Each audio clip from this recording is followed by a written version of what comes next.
هاي شلون عش هاي، شلون ملفوف لفة محترمة.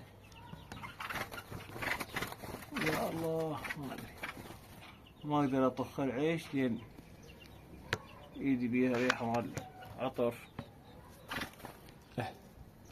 كل هالعيش والترتيب مالتهن، ولقيتها بيضة بالقاع. هاي بيضتها.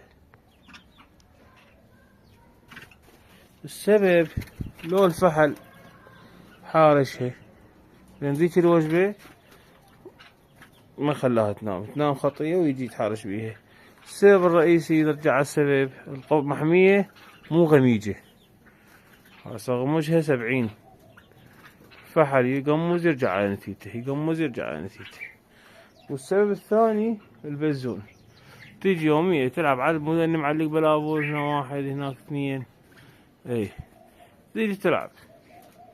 السبب الثاني اليوم جبت هذا التول راح اغلفها بهاي الثيل الصناعي، هم ظل بعد شلون حيط حلو شكله، وهم يمنعني البزون من اذيته لان مؤذي حيل. عندي هنا هم على اوشك مبياض. هاي الفايترة، فتحنا كاميرا خلينا نصور. بسم الله ما شاء الله. عندي هنا كلها ملايك هم على وشك مبياض. اللهم صل على محمد وآل محمد. عندي بعد شنو؟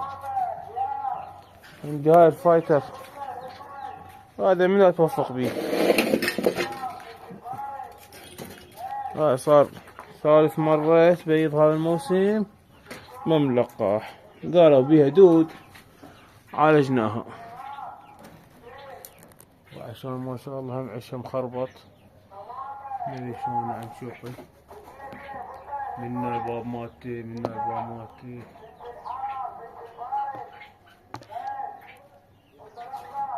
ما شاء الله مبيضة هي. شو عش منا عنشوقي، منا تمام.